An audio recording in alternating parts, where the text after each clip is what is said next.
Shalom, puji nama Tuhan dan mengucap syukur merupakan dasar dalam kita mengawali segala sesuatu. Karena anugerah kehidupan kalau sampai hari ini, kita semua boleh dipertemukan satu sama lain.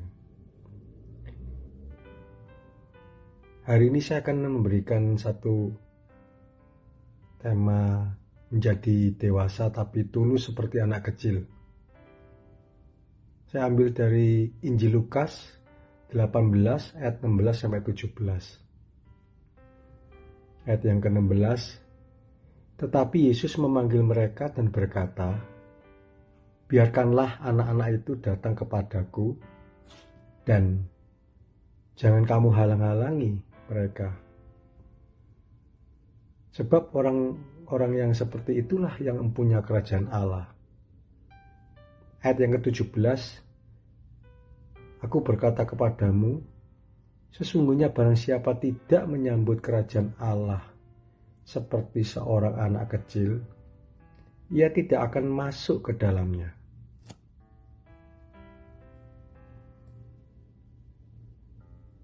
Seringkali kita berpikir atau mencari dan mempelajari masuk kerajaan Allah dengan berbagai pengertian yang rumit sekali. Tapi di Injil Lukas Tuhan memberikan persyaratan yang simpel untuk masuk kerajaan Allah dan gampang tanpa banyak mikir yang rumit. Hanya belajar seperti anak-anak. Mari kita pelajari lebih detail apa maksud firman Tuhan pada hari ini. Mengapa Tuhan memberi contoh tentang anak-anak? Apa maksud Tuhan yang sebenarnya? Tentang anak-anak, mari kita melihat atau kita ingat kembali tentang karakter anak-anak pada umumnya. Anak-anak mempunyai jiwa yang tulus, polos, murni,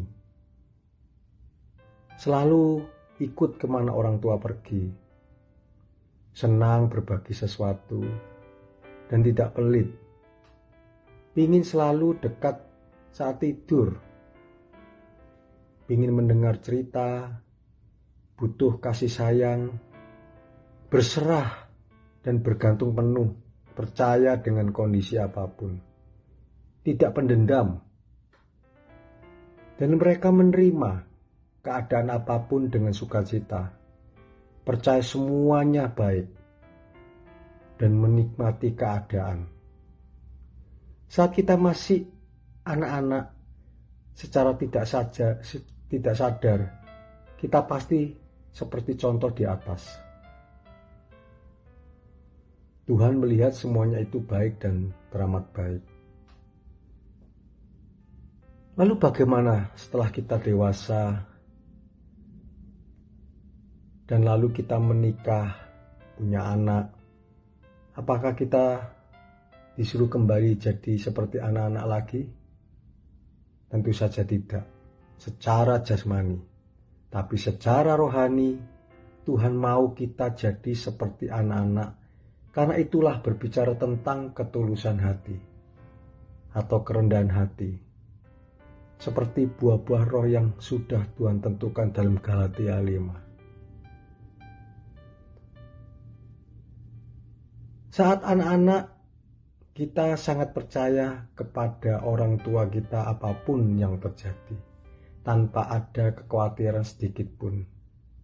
Masalah besok mau makan apa, sekolah di mana, apakah bisa bayar sekolah, mau naik apa, dan lain-lain. Secara tidak langsung kita ini dilatih untuk belajar. Apa? Yaitu percaya, dan selalu percaya. Saat kita dewasa, harusnya kita tetap percaya kepada Bapak kita.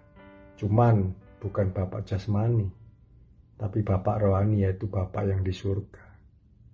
Yang jauh lebih tahu pribadi lepas pribadi. Yohanes 20 ayat 29. Kata Yesus kepadanya, "Karena engkau telah melihat aku, maka engkau percaya. Berbahagialah mereka yang tidak melihat, namun percaya." Kalau mau lebih mendalam lagi, dan kita renungkan dengan perlahan dan mendalam, saat kita masih anak-anak, kita ini sebetulnya sudah Tuhan pelihara. Orang tua kita semuanya Tuhan pelihara. Cuman banyak sudut pandang manusia itu berbeda-beda. Sehingga muncul kalimat ketidakadilan. Tapi sebetulnya semuanya manusia Tuhan pelihara dengan baik dan adil. Tapi apa yang terjadi saat kita telah dewasa? Lupa dengan apa yang sudah kita pelajari saat masih anak-anak. Padahal orang tua kita pasti sebagian ada yang kekurangan atau pas-pasan. Tapi kita tidak pernah memperhatikan semuanya itu dan tidak pernah merasakan. Seperti biasa-biasa. Tuhan mengerti semua pikiran kita, hati kita, apapun yang kita hadapi saat ini.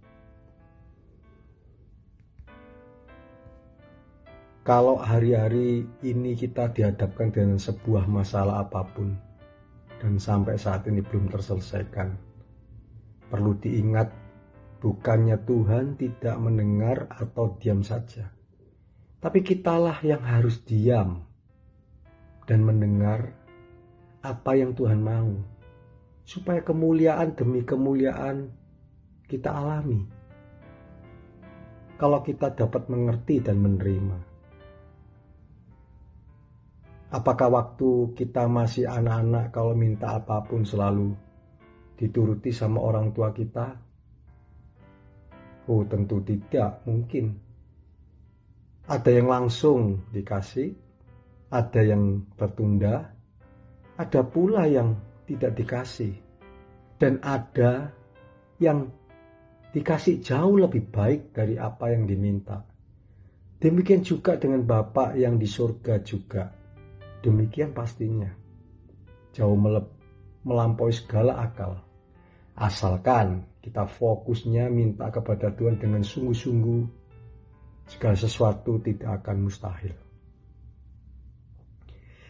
Matius 6 ayat 31-33. Sebab itu janganlah kamu khawatir dan berkata, apakah yang akan kami makan, apakah yang kami minum, apakah yang akan kami pakai.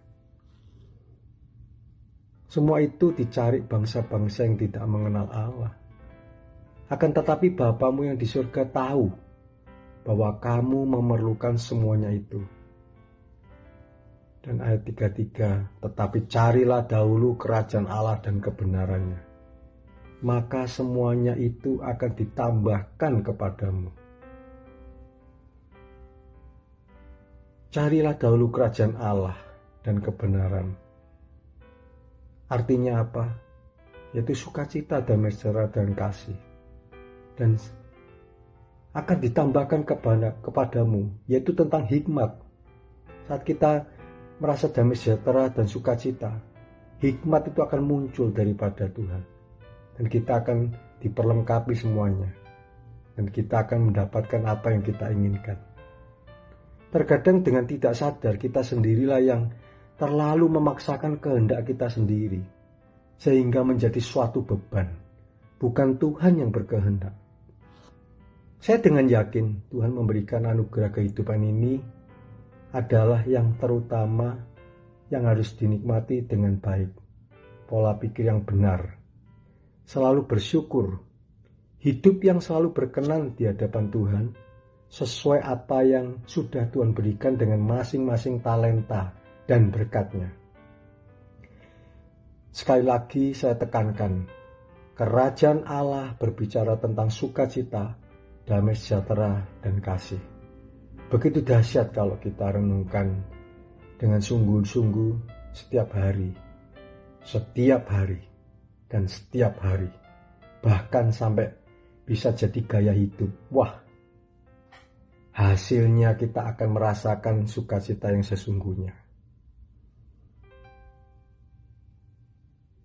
Era milenial merupakan perubahan besar saat ini, yang tidak kelihatan jadi dekat, yang kelihatan jadi jauh. Itu karena adanya HP saat ini. Mungkin sudah 75% atau lebih penduduk bumi ini sudah bergantung dengan HP. HP merupakan hal terpenting dalam hidup ini.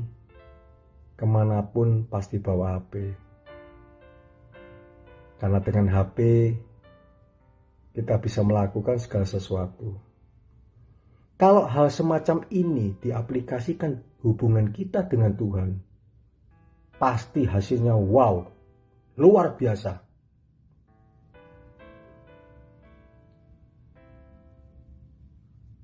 Ya, demikian firman Tuhan yang saya sampaikan pada hari ini. Biarlah menjadi berkat kita semua. Tuhan Yesus memberkati.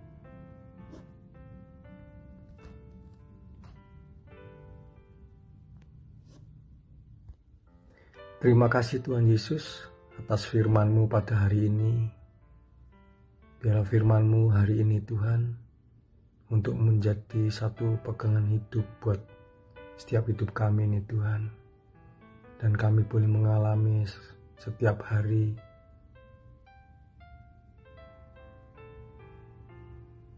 dengan sukacita yang daripada-Mu Tuhan. Terima kasih Bapa. Biarlah damai sejahtera, sukacita yang daripada-Mu Tuhan boleh ada dalam hidup kami setiap hari Tuhan. Dalam nama Yesus kami berdoa dan mengucap syukur. Haleluya. Amin.